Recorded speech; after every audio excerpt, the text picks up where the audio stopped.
Ya, Shalom, kawan-kawan, saudara-saudara seiman, secara khusus anggota komunitas El Sadik. Jadi saya mendapat pertanyaan tentang bekam ya. Jadi dia tidak tahu bekam itu bagaimana, terus ada yang menyarankan untuk bekam ya, tapi belum dikerjakan karena itu berciri Islam gitu, atau setidaknya ada doa Islam ya.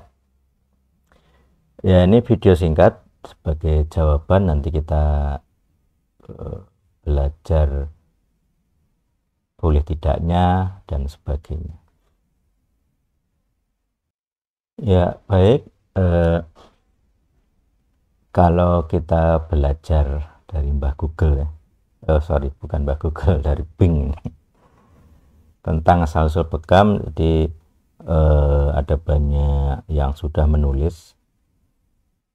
Kalau mau belajar ya silahkan, ada buku-bukunya juga ya. Ya, ada beberapa komentar artikel yang membahas, rata-rata juga dari orang Muslim, tentang manfaatnya seperti ini, bekam Islami. Dianggap bekam. Nah, istilah bekam juga bukan bahasa Arab ya, tetapi bahasa Arabnya kan al-hijamah dan seterusnya. Jadi konsepnya mengeluarkan darah kotor dari badan ya, bahkan ada yang pakai lintah segala ini ya, ada yang pakai hewan juga ya, saya pernah lihat juga. Ada yang bikin jurnal juga di ResearchGate, terapi dalam perspektif Islam dan medis ya, dan seterusnya gitu. Kemudian ada salah satu ya, ini dari Tribun ya, Tribun apa nih ya, manfaat itu.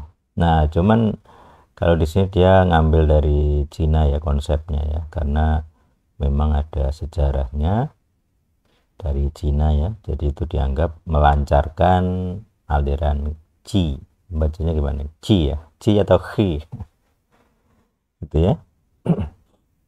Kemudian tentu kalau pakai konsep qi gini ya pasti dari Cina gitu. Jadi aliran bebas energi ini kan secara sains tidak ada.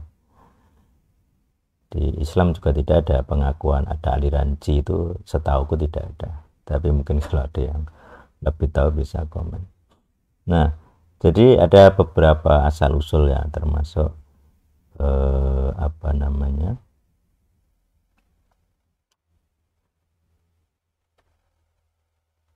beragam beragam sejarahnya, banyak yang dikontroversikan apakah itu dari Arab, ASEAN, Islam atau bukan gitu. Seperti ini dari ini namanya Kompasiana ya, sejarah pengobatan bekam, dari media Ad-Dawa. Jadi blog personal ya. Ini membahas tentang sejarahnya dalam buku Agus Rahmadi. Nah, kemudian dia bilang masih kontroversi karena ada beberapa variasi sejarah seperti ilmuwan Cina pada tahun 2000, tapi juga itu sudah dipraktekkan di banyak tempat, misalnya Mesir. Jadi kalau misalnya itu dibilang Arab sebagai sumber ya berarti bukan gitu ya, karena sudah ditemukan, sudah ditulis oleh orang Tiongkok, orang Cina tahun awal Masehi. Kalau ini 2000 tahun, kalau ini di Mesir 5500 ya lebih tua lagi.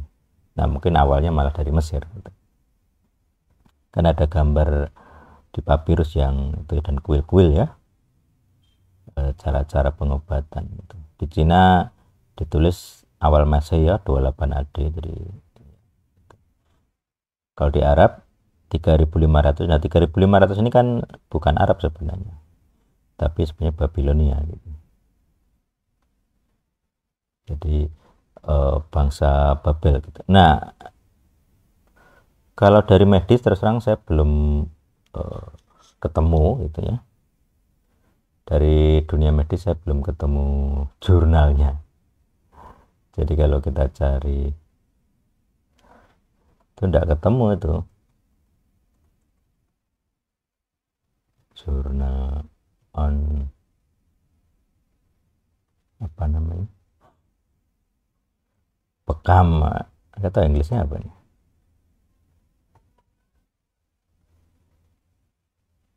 Ada tulisan bekam kan. Tapi yang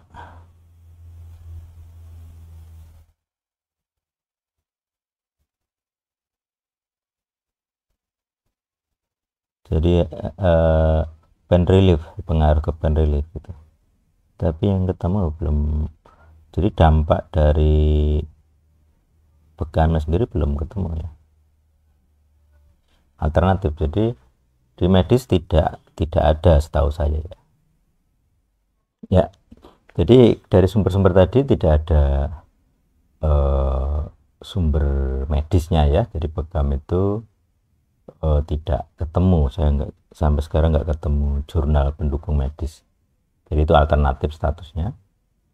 Nah, kalau berkaitan dengan darah yang kotor, saya lebih menyarankan donor darah saja ya. Jadi daripada bekam, sebaiknya yang bertanya tadi melakukan donor darah, karena donor darah itu akan merangsang ya munculnya darah baru ya, pembuatan sel darah baru. Nah, pembuatan sel darah baru ini lebih bermanfaat gitu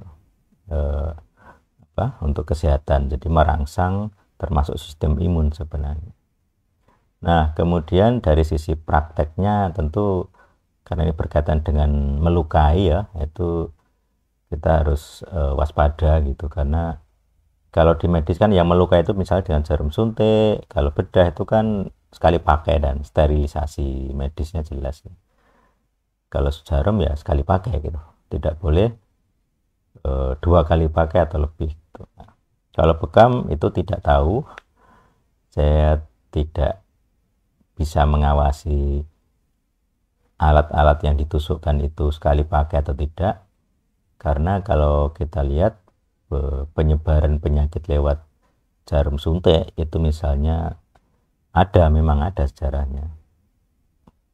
Makanya limbah medis yang berupa jarum itu enggak boleh dijual gitu, karena bahaya gitu. Dulu ada juga kayaknya yang untuk mainan-mainan gitu, tapi seharusnya itu enggak boleh gitu. Harus yang fresh, harus yang kalau untuk mainan ya harus yang clean ya, tidak ada jejak sisa-sisa penyakit gitu. Nah, kalau di bekam aku nggak tahu apakah itu